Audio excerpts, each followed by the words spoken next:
क्या आप अपनी मेहनत की फसल को बिचौलियों के हाथों औने पौने दाम पर बेचने को मजबूर हैं? अब रुकिए। उत्तर प्रदेश सरकार ने 30 मार्च 2026 से गेहूं की सरकारी खरीद का मेगा मिशन शुरू कर दिया है। इस बार न सिर्फ गेहूं का रेट यानी कि एमएसपी बढ़ाया गया है, बल्कि किसानों को उनकी जेब से होने वाले खर्च का पैसा भी सरकार अपनी तरफ से देगी। 15 जून तक चलने वाले इस अभियान में आपकी फसल का एक एक दाना सुरक्षित और सही दाम पर बिकेगा।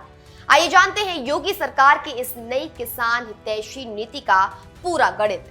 इस साल यूपी के किसानों के लिए सबसे बड़ी राहत की बात यह है कि गेहूं का न्यूनतम समर्थन मूल्य एमएसपी 2585 रुपए प्रति क्विंटल तय किया गया है। ये पिछले साल के मुकाबले 160 रुपए ज्यादा है, लेकिन असली धमाका तो अतिरिक्त भुगतान में है। सरकार ने आदेश दिया है कि गेहूं की उतराई, सफाई और छनाई के लिए किसानों को 20 रुपए प्रति क्विंटल अलग से दिए जाएंगे। यानी अब आपको मंडी में अपनी फसल साफ करने के लिए पल्लेदारों को अपनी जेब से पैसे नहीं देने होंगे, वो खर्च भी सरकार उठाएगी। सरकार ने इस बार खरीद का लक्ष्य भी 30 लाख मीट्रिक टन से बढ़ाकर सीधा 50 लाख मीट्रिक टन कर दिया है। भीड़ से बचने के लिए प्रदेश भर में केंद्रों की संख्या भी लगभग 2 गुनी कर दी गई है। अब करीब 6500 केंद्रों पर सुबह 9 से शाम 6 बजे तक खरीद होगी।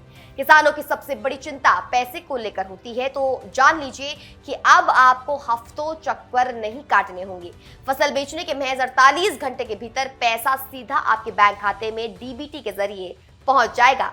अगर आपने अभी तक रजिस्ट्रेशन नहीं कराया है तो देर मत कीजिए। आप fsc.up.gov.in वेबसाइट या यूपी किसान मित्र प्लेटफॉर्म पर जाकर आसानी से अपना ऑनलाइन पंजीकरण करवा सकते हैं। पुराने किसान अपनी जानकारी को सिर्फ अपडेट यानी कि रिन्यू भी कर सकते हैं।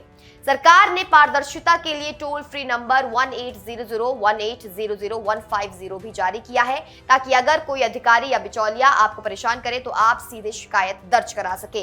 भारत के सबसे बड़े कृषि प्रधान राज्य उत्तर प्रदेश के लिए यह कदम ग्रामीण अर्थव्यवस्था को मजबूती देने वाला है। जब किसान के हाथ में सही समय पर पैसा आता है तो पूरे बाजार में रौनक लौटती है।